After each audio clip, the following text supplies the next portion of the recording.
I think the picture is suddenly throwing up another possibility, and the Congress has offered to make H.D. Kumaraswamy the Chief Minister, the son of Devegowda, the Chief Minister. Between the two of them, is these leads are anything to go by. They have 114 seats, which is well past the 113 mark. The BJP doesn't have the numbers to go to the 113 mark just yet. They will need the two independent candidates, and they will need a defection that has to happen from the JDS. And remember, the anti-defection law says unless and until 1/10 of the elected majority doesn't leave, they will be disqualified. So they need at least 40 odd, in fact more than 40 MLAs now to defect from the JDS for them to be able to support the BJP. So this is a stunning revelation, or a stunning turn of events that's now coming in. The Congress giving up its inhibition, Siddaramaiah being sidelined, H.D. Kumaraswamy could be Chief Minister, and they will be approaching the governor. But as constitutionality goes, I think the governor first has to call the single largest party, because this isn't a pre-post but a post-poll alliance. Nikunj? So, Supriya, BJP will get a shot to form the government, but then how do they fill the gap?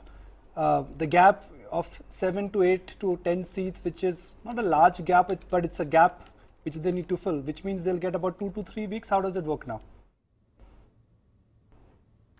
So what happens really from now on is that the governor is under obligation to call the single largest party, because there isn't a pre-poll alliance between the Congress and JDS.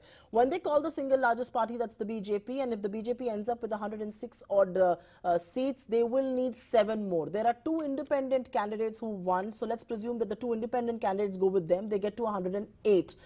They then still need 5 more. The 5 more will have to come from the JDS.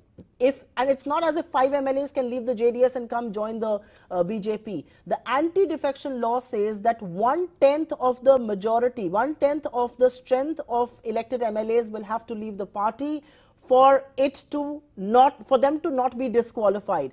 And given that, I think there will be some days that the BJP will get, but given the fact that the Congress and the JDS have already put a proposal on the table that they are going to meet the governor, that they do have, and they can prove a majority right now, because between 73 and 41, they've got 114 seats between them, which is well past the halfway mark. The fact also, Nikunj, is that given the reality that the Congress and the JDS are already talking, gives you a sense of how averse the JDS may be to be joining hands with the BJP right now. Because the JDS's vote bank is very similar to the Congress. They would not want to isolate themselves. They will not want to shun away that vote bank, because they want to be a larger player even in national politics, which is why JDS was a part of the dinner that Sonia Gandhi had hosted for cementing that anti-Modi bloc just about a month odd back.